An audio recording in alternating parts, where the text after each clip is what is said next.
Reflexão do dia 9 de setembro de 2023, 22ª semana do Tempo Comum, sábado, cor litúrgica verde. Santo do dia, São Pedro Claver, padroeiro das missões católicas entre os negros.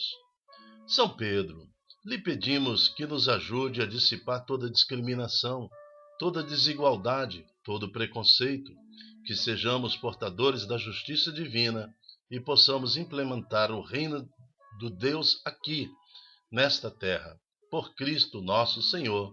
Amém. O responsório de hoje está no Salmo 53. Quem me protege e me ampara é meu Deus. Quem me protege e me ampara é meu Deus. É o Senhor quem sustenta a minha vida. Quero ofertar-vos o meu sacrifício de coração e com muita alegria quero louvar ao Senhor. Vosso nome quero cantar, vosso nome que é bom. Quem me protege e me ampara é meu Deus. O responsório, Salmo 53. Estamos reunidos em nome do Pai, do Filho, do Espírito Santo. Amém. Primeira leitura está em Colossenses, capítulo 1, de 21 a 23. Leitura da carta de São Paulo aos Colossenses. Irmãos, e vós, que outrora éreis estrangeiros e inimigos pelas manifestas más obras, eis que agora Cristo vos reconciliou pela morte que sofreu em seu corpo mortal, para vos apresentar como santos, imaculados e irrepreensíveis diante de si. Então, o apóstolo já começa no capítulo 1 nos lembrando como que eu me torno inimigo de Cristo, como que eu me torno inimigo do Espírito Santo, inimigo de Deus, né? Quando nós manifestamos as más obras. As más obras, todos nós temos tendências às más obras, todos nós temos as tentações, todos nós temos uma vocação inconsciente para as más obras, mas elas devem ser contidas, usando para isso a razão, usando para isso a inteligência, o conhecimento de Deus e o Espírito Santo. Para isso que serve a igreja. Se não tivesse os mandamentos, se não tivesse a igreja, se não tivesse o ensinamento bíblico e tudo mais, como nós reconheceríamos as más obras?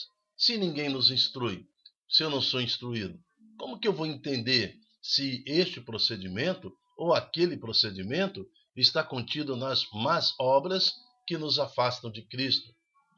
Por isso que Paulo fala à igreja de Colossos: irmãos, e vós que outrora éreis estrangeiros e inimigos pelas manifestas más obras, eis que agora Cristo vos reconciliou pela morte que sofreu em seu corpo mortal. A morte de Jesus serviu para nos apresentar como santos, imaculados e irrepreensíveis diante do Senhor.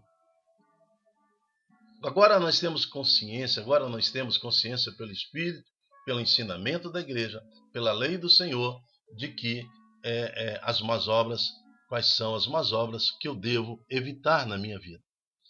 E ele conclui a leitura de hoje falando: mas é necessário que permaneçais inabaláveis e firmes na fé. Como permanecer, então, inabaláveis e firmes na fé? Nós temos que buscar diuturnamente o conhecimento, o aprofundamento das coisas de Deus. Lógico que toda ciência humana é necessária, lógico que todo conhecimento humano é necessário, pois aqui nós estamos vivendo. Mas mais necessário ainda é o conhecimento das verdades espirituais, das verdades que contém o Senhor Jesus. Conhecereis a verdade, e a verdade vos libertará.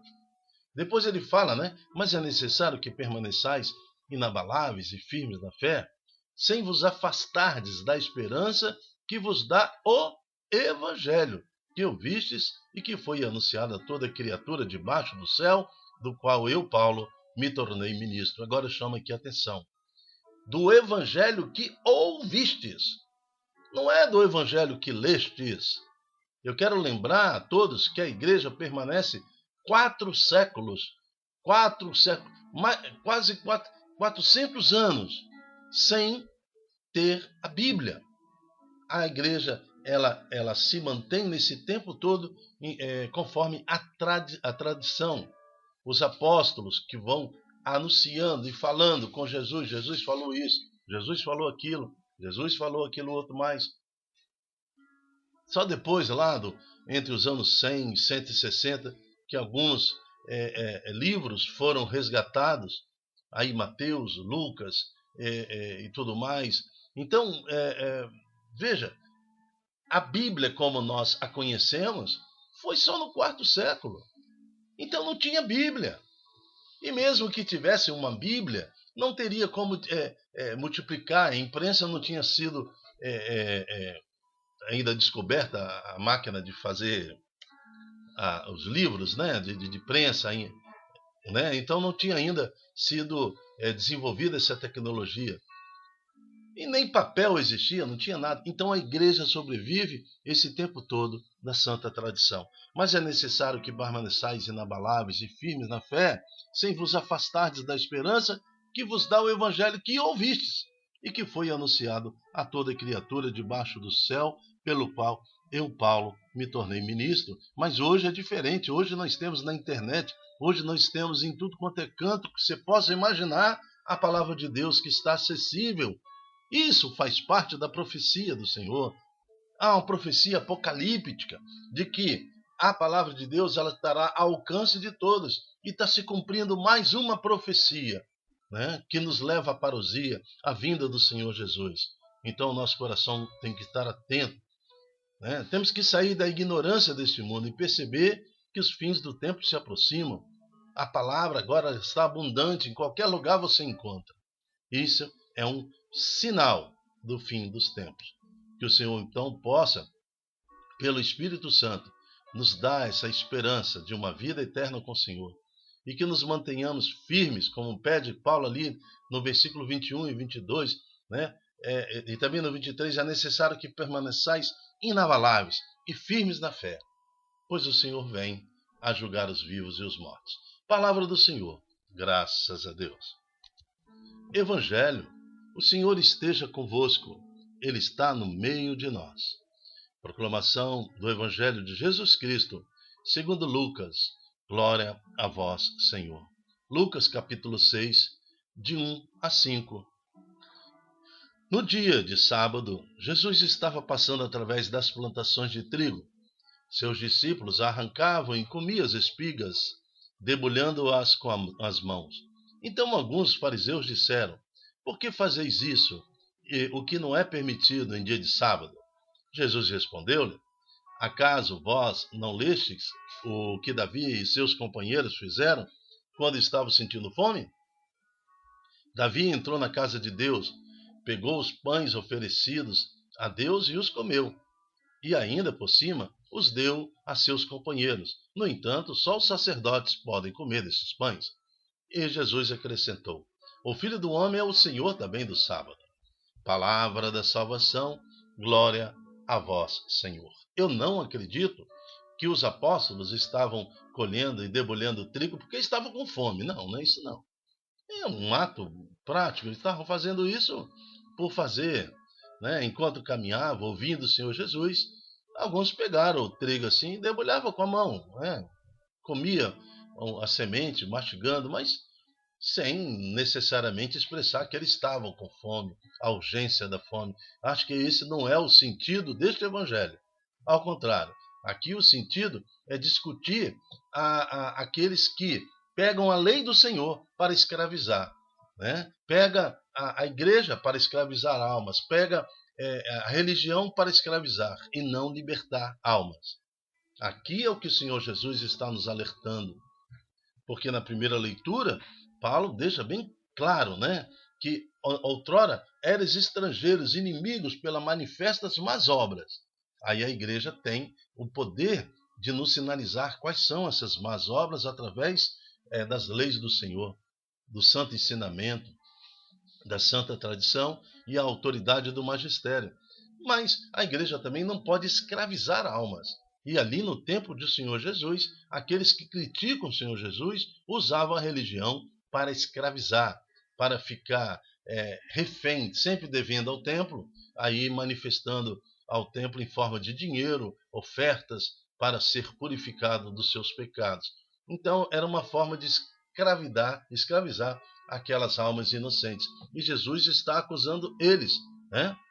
Jesus acrescentou: o Filho do Homem é o Senhor também do sábado, é o Senhor do templo, é o Senhor das leis.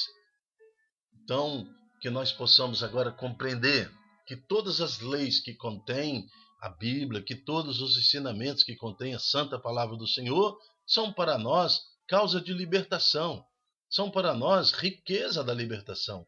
Nós queremos conhecer o Senhor Jesus, queremos viver no Senhor Jesus, abraçar a verdade do Espírito para que sejamos livres no Espírito e nunca escravizados e nunca submetidos, prensados, né, e comprimidos por alguns homens que se sentem acima de Deus.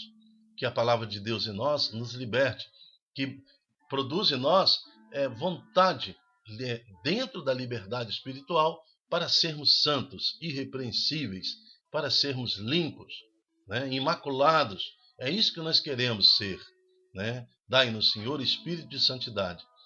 Com as nossas forças, jamais poderemos ser limpos, jamais poderemos ser santos, mas com o Espírito Santo em nós, nos dando essa possibilidade, aí sim nós queremos viver na santa pureza, buscando dia a dia a aproximação com o Senhor.